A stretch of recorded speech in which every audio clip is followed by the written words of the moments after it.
So that feeling keeps, the feeling keeps coming. It's driving you crazy, but you don't know how to tell the people. I said I'm not going to do this. And when that happens, the best thing to do is just, like the thought in your head keeps saying, keep it to yourself. Nobody wants to hear. Nobody cares about what you're feeling. But please, try and be a listening. Try and be a shoulder. Someone who is passing through any kind of depression can cry on. Try and be someone they can depend on. Depression is real. Depression is real. So, my depression story.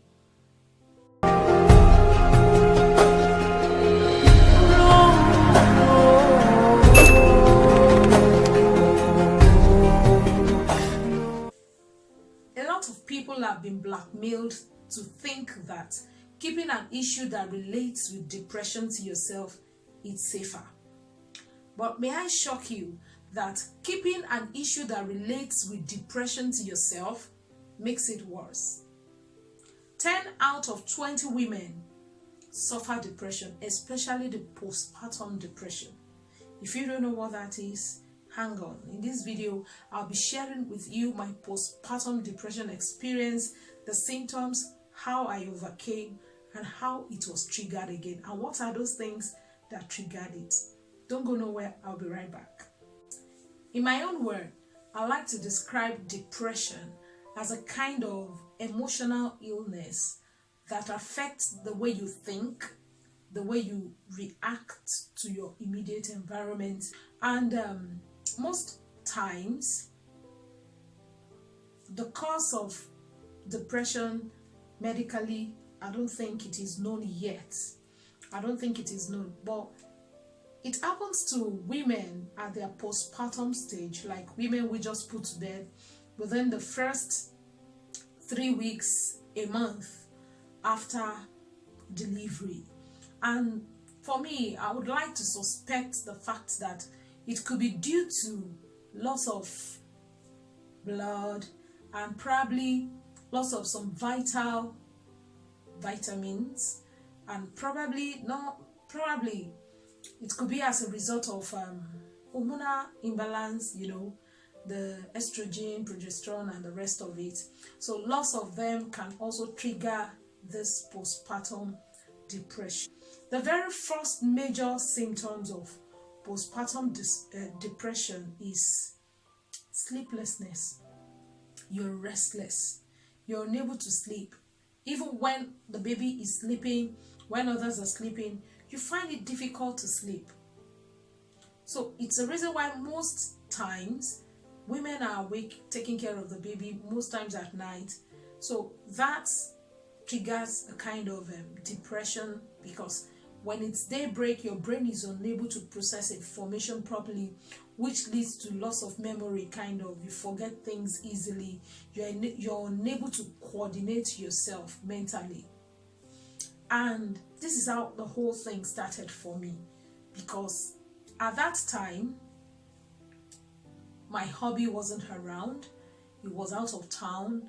So I was virtually alone with my children, older children, not the baby now. I had 3 older children. I was experiencing it for the first time when I had my last baby. I experienced postpartum depression for the first time when I had my last baby. And at that time, I just felt, well, I didn't feel it was something serious. I didn't even feel I was going through anything until suddenly I just feel like hold the baby by the neck and press the baby's neck to death. That was when I started seeing it as something serious. There was a day, I remember there was a day, my hands were already on the baby's neck to just strangle the baby to death. I wasn't in my right sense of thinking. But luckily, God helping, a neighbor of mine just came in who was a nurse, and I explained how I was feeling to her. So she quickly understood what I was going through, and immediately she decided not to leave me alone for a moment. And she took it upon herself to always be with me. And she advised me to always, not to stay alone. Okay? So another symptoms of it is suicide thoughts begins to come to your mind. Like when you're cutting something, that thought just comes to you and tells you, cut yourself. And where the thought is telling you to cut yourself is a place where bleeding might not clot easily. You know, like when you're slicing something and it says you should pierce yourself at this point, you know, different thoughts of death will just start coming. And another thing that happens is sometimes you just feel, why not jump into this well? You know, in Nigeria, we have well. Why not jump into the well? Different thought of suicide just starts to come around your mind, and you just begin to think, God, what's happening? What's happening? You're unable to coordinate yourself. So at such times, it's always advisable to always stay around people. On no account should you stay alone by yourself, especially with a baby.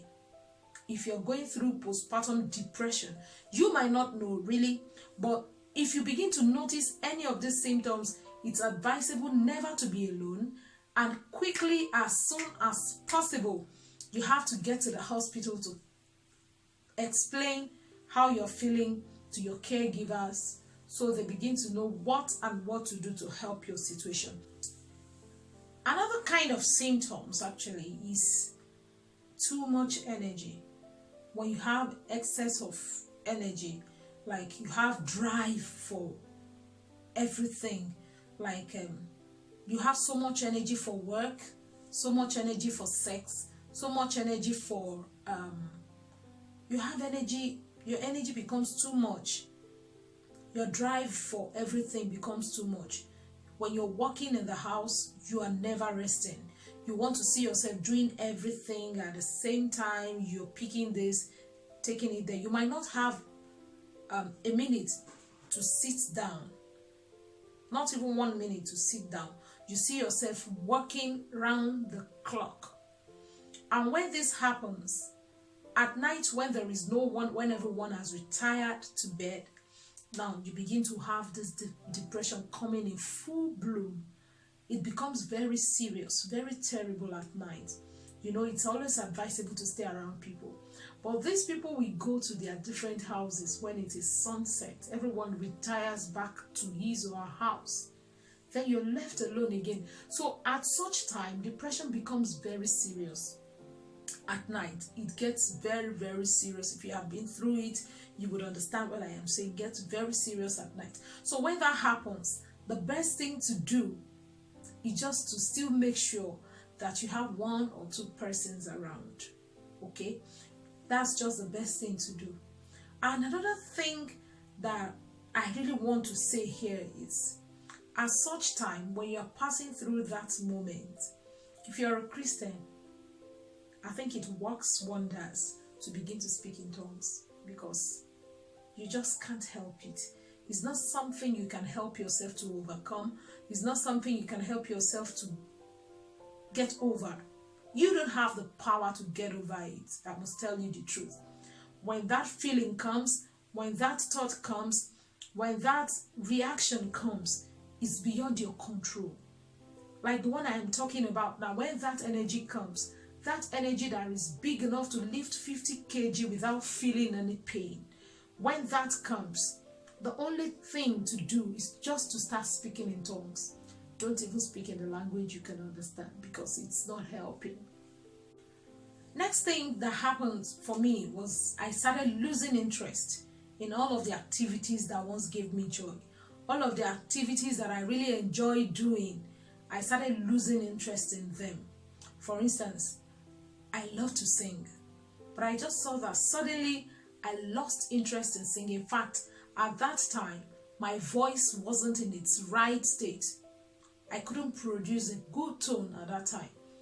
And it was at this point that I was having issues with my vocal coach, and she kept complaining, she's not getting what I am teaching. Sound this note, your head is producing something else.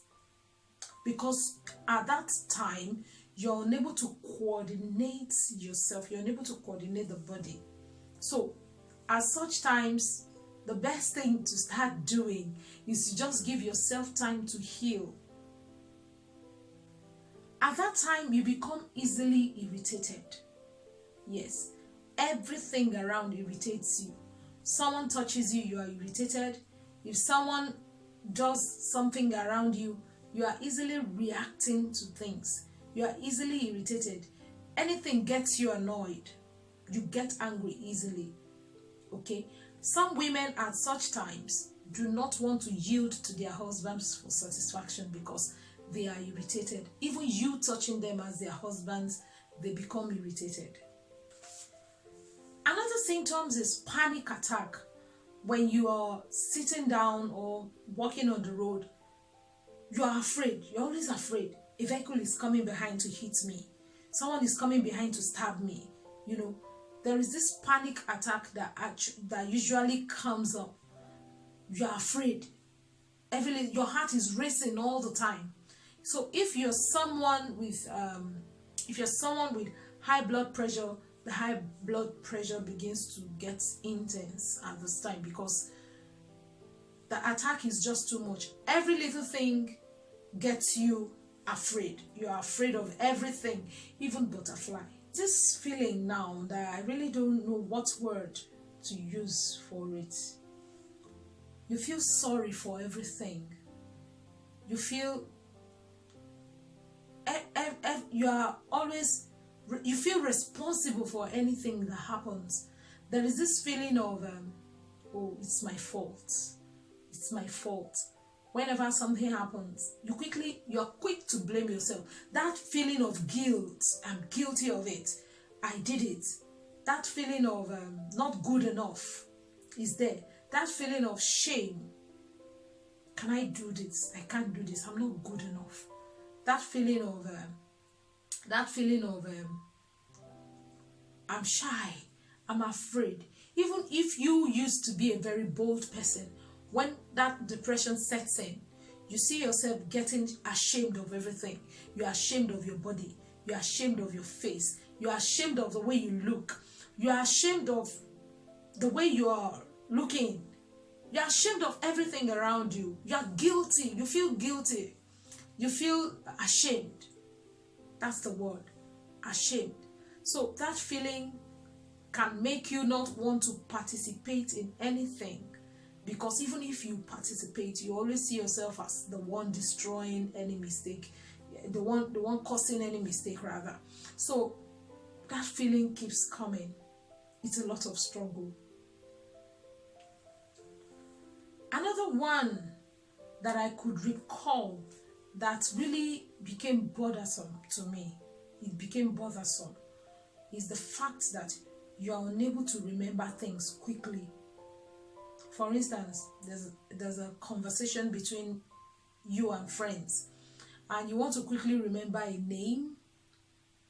You won't remember that name for a whole day. That's very, very crazy. And that was the height of postpartum depression for me, that I am unable to quickly remember names that I used to mention often. But suddenly, because I need them right now, I am unable to produce the name. I am unable to recall events in full details. I am unable to quickly process information in my head. So information processing becomes very slow. And that was the height of the whole thing for me. At that point, I just started looking into medical. I think it's high time I sought for help, which I actually did. In the course of going through all of this, in the course of going through postpartum depression, there is only one thing that was giving me a kind of solace, aside from the fact that yes, you have to speak in tongues to overcome, was food.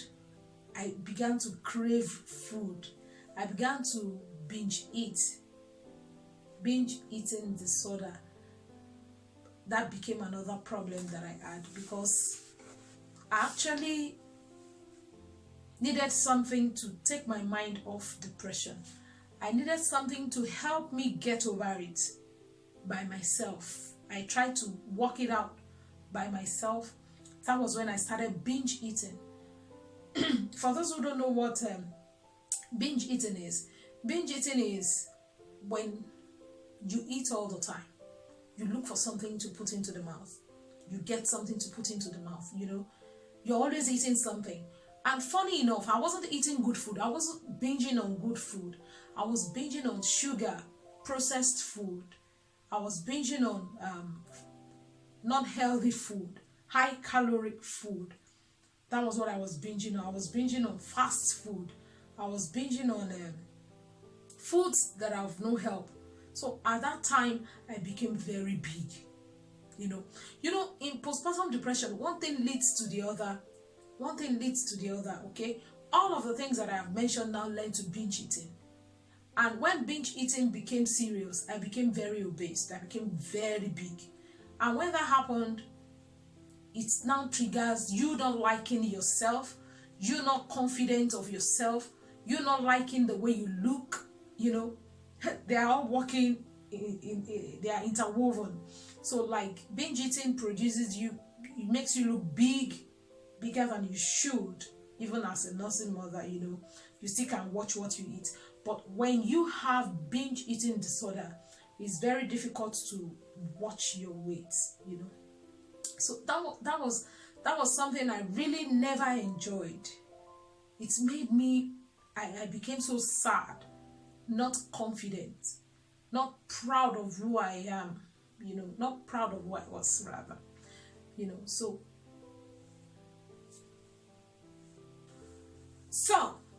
this is my story. This is what I actually went through. But coming out of it wasn't funny. It wasn't easy. There are two ways. One, through medicals. They will administer drugs to you, some medications that will help you, antidepressants that will help you calm all of this depressions, balance all that's needed to be balanced, probably some multivitamins and some supplements, you know. Then the second one is to work with a psychologist who will help you go through in your mind, who will help you readjust, rearrange. I don't know what to use for that. Who will help you, talk you through talk you out of the situation. That's the word. A person who will talk you out of the situation. And another thing that I want to say is, at this point, nobody can help you but God. When the drug has been administered and everything else is now left to you, so you begin to, like, you're training yourself to develop six packs, to develop some muscles. So you begin to work on yourself. When the thought comes of suicide, you begin to tell yourself the word of God. I think that was how I overcame. Okay, so I begin to look for scriptures. I begin to look for the word of God to help me out of that thought when the thought comes. Because even when someone is trying to talk you out of the situation, it still falls back to the fact that you have to be the one working it out in your head. You have to be the one talking to yourself. Be the one looking into the mirror to talk to yourself. This is who I am. This is what God says I am. This is what God says I would be. So you look into the mirror and you talk to yourself. And your mind listens to you. It's a psychological thing, but it worked for me. It actually worked for me. Then, long after though, like 6 years after the postpartum depression, close to 7 years postpartum depression, I started having these symptoms again. Even when I am not pregnant, I'm not nursing a baby. The last baby that I had that triggered that depression is about 6-7 years, and now this depression came back again. Then I had to go to the hospital, and I was told that if it has happened to you before, any little stress that you go through mentally can trigger it again. Now, just little mental stress triggered this depression again. And this time when it happens, I just quickly remembered all that I used to overcome, like the speaking in tongues that I once told you about. I do more of speaking in tongues. I do my best to do less stress. I make sure I do less stress. I make sure that no matter what happens to me emotionally, I try to hand it over to God for solution. Whatever it is that you see that you can't help, just let it go. Leave it to God. He alone can solve the problem. Because it got to a point, I discovered that my absent-mindedness became very serious. You could be talking to me, you would think I am listening, but I am not. I'm somewhere far away from where you can reach me. I might be in your presence, like you can see me, but I am somewhere very far. So if you had experienced postpartum depression before, you have to be careful, take care of yourself mentally so you don't fall into it again. Postpartum depression is something that is killing a lot of people these days. In Nigeria, there was a time, sometimes last year, a lot of people jumped into the canal, a lot of people jumped into the water. It's a situation they could not help. But if you have the opportunity to be aware of depression, then you should know depression is setting in when it is. A word of advice: no situation is big enough to kill you. No situation is big enough to ruin the tomorrow that God has destined for you. The devil might try, the devil will do all his best to pin you down, but always remember, the reason Christ came is for you. Don't let anything bring you down.